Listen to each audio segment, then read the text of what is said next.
നമ്മുടെ പഴയ കാലത്തും ഇപ്പോഴും നമ്മൾ ഏതൊക്കെ മോഡേൺ മെഡിസിനുകൾ വന്നിട്ടുണ്ടെങ്കിലും ആയുർവേദത്തിൻ്റെ സ്ഥാനം അതിന് ഒരു മാറ്റവും ഇല്ലാതെ അവിടെ തന്നെയുണ്ട് അല്ലേ. അപ്പം നമ്മൾ പല ആളുകളും ആയുർവേദത്തിൽ വിശ്വസിക്കുന്നുണ്ട്, പല അസുഖങ്ങൾക്കും ട്രീറ്റ്മെൻറ്റ് നമ്മൾ ആയുർവേദത്തിലൊക്കെ എടുക്കുന്നുണ്ട്. അപ്പം ആയുർവേദം പറഞ്ഞതുകൊണ്ട് തന്നെ നിങ്ങൾക്ക് മനസ്സിലാവും ഞങ്ങൾ ആയുർവേദത്തിൽ അത്രത്തോളം പ്രാധാന്യമുള്ള ഒരു ചെടിയാണ് ഞാനിന്ന് പരിചയപ്പെടുത്തുന്നത്. അത് വേറൊന്നുമല്ല, താതിരിപ്പൂവ് എന്ന് പറയും.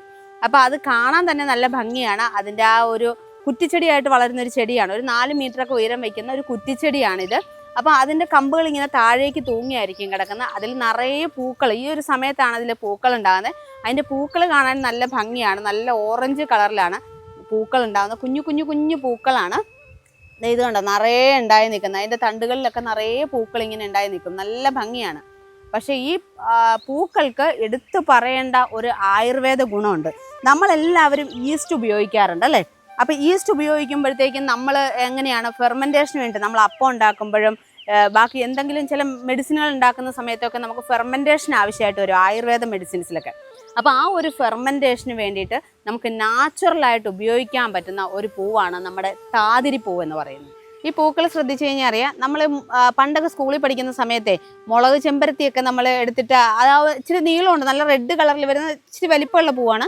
അതിൻ്റെ ഒരു ചെറിയ വേർഷനായിട്ട് വരും. അതേപോലെയാണ് ഇതിൻ്റെ പൂക്കളിരിക്കുന്നത്. അത് നല്ല റെഡ് കളറും ഇതൊരു ഓറഞ്ച് കളറുമാണ് മാത്രം. അപ്പം നമ്മൾ പറഞ്ഞു വന്നത് വിഷയം വേറൊന്നുമല്ല, ഇതിൻ്റെ പൂക്കൾക്ക് നാച്ചുറലായിട്ട് ഫെർമെൻറ്റേഷൻ ചെയ്യാനുള്ള, നമ്മൾ ഉണ്ടാക്കുന്ന സാധനങ്ങളെ പുളിപ്പിക്കാനുള്ള കഴിവ് ഇതിനുണ്ട്. അപ്പോൾ അതുപോലുള്ള ആയുർവേദ ഗുണങ്ങളിലാണ്. അതേപോലെ തന്നെ നമ്മുടെ ദഹന സംബന്ധമായ പ്രശ്നങ്ങൾക്കൊക്കെ ഉപയോഗിക്കാൻ പറ്റുന്നതാണ് ഇതിൻ്റെ പൂക്കൾ. ഇതിൻ്റെ പൂക്കൾ നമ്മൾ പറിച്ചെടുത്തിട്ട് നന്നായിട്ട് വാഷ് ചെയ്ത് വെയിലത്തിടരുത്, അല്ലാണ്ട് ഷെയ്ഡിൽ ഉണക്കി വെച്ച് കഴിഞ്ഞാൽ നല്ല എയർ ടൈറ്റ് കണ്ടെയ്നറിലൊക്കെ വെച്ച് കഴിഞ്ഞാൽ 1 വർഷത്തോളം അത് കേടാകാതെ ഇരിക്കും. അപ്പം നമുക്ക് വയറ് സംബന്ധമായ പ്രശ്നങ്ങൾ വരികയാണെന്നുണ്ടെങ്കിലും, പിന്നെ ആയുർവേദത്തിൽ കൃത്യമായിട്ട് അവർ ഉപയോഗിക്കുന്നതെന്ന് പറഞ്ഞാൽ നമ്മൾ ദശമൂല അരിഷ്ടമൊക്കെ ഉണ്ടാക്കുന്ന സമയത്ത് അതിനകത്ത് ഈ താതിരിപ്പൂക്കൾ ചേർക്കും. അതിൻ്റെ നാച്ചുറൽ ഫെർമെൻറ്റേഷന് വേണ്ടിയിട്ടാണ്. അത് ആ മരുന്ന് പുളിക്കാനും അതേപോലെ തന്നെ അതിൻ്റെ ഔഷധ ഗുണം കൂട്ടാനും ഒക്കെ വളരെ നല്ലതാണ് നമ്മുടെ താതിരിപ്പൂക്കൾ എന്നാണ് പറയുന്നത്.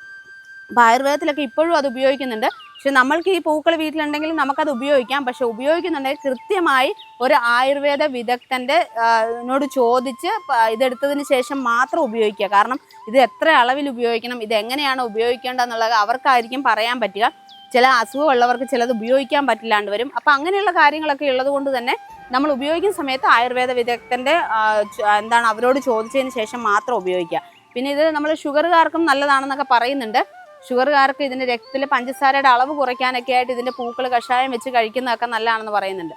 പിന്നെ ഇതിനകത്ത് ആൻറ്റി ഇൻഫ്ലമേറ്ററി ഗുണങ്ങളുണ്ട്, ആൻറ്റി ബാക്ടീരിയൽ ഗുണങ്ങളൊക്കെ ഒരുപാടുണ്ട്. അപ്പം നമ്മൾ മുറിവൊക്കെ, ശരീരത്തിൽ മുറിവുണ്ടാകുകയാണെന്നുണ്ടെങ്കിൽ ആ മുറിവിനൊക്കെ വളരെ നല്ലതാണ്. പിന്നെ നമ്മൾ സ്ത്രീകൾക്ക് ഈ പീരിയഡ്സ് സമയത്തുണ്ടാവുന്ന അമിതമായ രക്തസ്രാവം മാറാനും വൈറ്റ് ഡിസ്ചാർജിങ് ഒക്കെ ഉണ്ടാവും സ്ത്രീകൾക്ക്.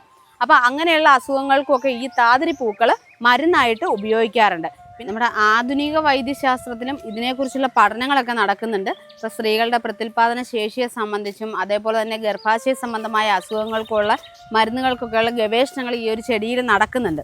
നേരത്തെ മുതൽ നമ്മുടെ ആയുർവേദത്തിൽ ഉപയോഗിക്കുന്നതാണ്. ഇതിൻ്റെ എടുത്തു പറയേണ്ട ഒരു പ്രത്യേകത എന്ന് പറഞ്ഞു കഴിഞ്ഞാൽ നമ്മുടെ നാച്ചുറൽ ഫെർമെൻറ്റേഷന് വേണ്ടി ഉപയോഗിക്കുന്ന പൂക്കളാണ് നമ്മൾ ഇതിൻ്റെത്.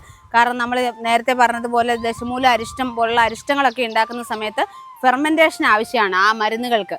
അപ്പോൾ ആയുർവേദത്തിൽ ഈ മരുന്നുകൾക്ക് ഫെർമെൻറ്റേഷൻ ആവശ്യമായ സമയത്ത് നമ്മൾ ഇതിൻ്റെ പൂക്കൾ, ഉണങ്ങിയ പൂക്കൾ അതിനകത്ത് ചേർത്താണ് നാച്ചുറൽ ഫെർമെൻറ്റേഷൻ നടത്തുന്നത്. അപ്പോൾ ഇത്രത്തോളം പ്രത്യേകതയുള്ള പൂക്കൾ നമ്മളിവിടെ നിൽക്കുമ്പോൾ ഈ പൂക്കളുടെ ഭംഗിക്കാണ് നമ്മൾ വളർത്തുന്നത്. പക്ഷേ അതിൻ്റെ അത്രത്തോളം പൂക്കൾക്ക് പ്രാധാന്യമുള്ളപ്പം നമ്മളത് പറയാതിരിക്കാൻ പറ്റില്ലല്ലോ. പിന്നെ ഈ ചെടിയുടെ എടുത്തു പറയേണ്ട ഒരു പ്രത്യേകത എന്ന് പറഞ്ഞു കഴിഞ്ഞാൽ ഏത് മണ്ണിലും യോജിച്ച് വളരാനുള്ള കഴിവുണ്ടെന്നുള്ളതാണ്. അത് ഉദാഹരണമാണ് ഈ നിൽക്കുന്നത്.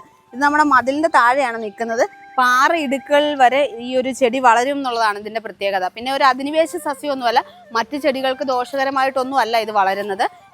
കാരണം മറ്റുള്ള ചെടികളിൽ നിന്നും വെള്ളമൊന്നും അടിച്ചു മാറ്റി വളരുന്നൊരു സ്വഭാവം ഈ ചെടിക്കില്ല. അപ്പോൾ അതുകൊണ്ട് തന്നെ പിന്നെ ഈ സമയമാണ് നമ്മൾ പൂക്കൾ ഉണ്ടാവുന്ന ഒരു സമയം എന്ന് പറഞ്ഞാൽ നമ്മുടെ ഈ ഒരു സമയത്താണല്ലോ എല്ലാ ചെടികളിലും പൂക്കൾ നിറയെ ഉണ്ടാവുന്നത്.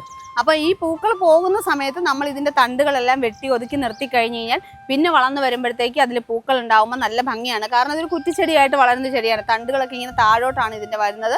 അപ്പോൾ ഇതിൻ്റെ ഇലകളും നല്ല ഭംഗിയാണ്. ഒരു സ്പോഞ്ചിൽ പിടിക്കുന്ന പോലെ ഒരു ഫെദർ ടച്ച് എന്നൊക്കെ പറയില്ലേ, എന്ന് പറയുന്നത് പോലെയാണ് ഈ ഒരു ഇലകളിൽ തൊടുമ്പോഴത്തേക്കും. ഇതിൻ്റെ കൂമ്പലകളൊക്കെ ആണെങ്കിൽ നല്ല സോഫ്റ്റ് ടച്ചാണ്. അപ്പം അതിൻ്റെ പൂക്കളും ഭയങ്കര അട്രാക്റ്റീവാണ് കേട്ടോ. കാരണം ഈ തണ്ടുകളിൽ ഇങ്ങനെ നിറയെ ചെറിയ ചെറിയ പൂക്കൾ ഉണ്ടായി നിൽക്കുന്നത് കാണാൻ ഭയങ്കര രസമാണ്. നമ്മളിത് വീട്ടിൽ അലങ്കാര ചെടിയായിട്ട് വെക്കുകയാണെങ്കിൽ തന്നെ നമുക്ക് ഇതിനകത്ത് തേൻ കുടിക്കാനായിട്ട് ഒരുപാട് തേനീച്ചകളും ചിത്രശലഭങ്ങളും ഒക്കെ വരും. അപ്പം മറ്റുള്ള ചെടികളിലും ഒക്കെ പരാഗണം നടക്കാൻ എളുപ്പമാണ്.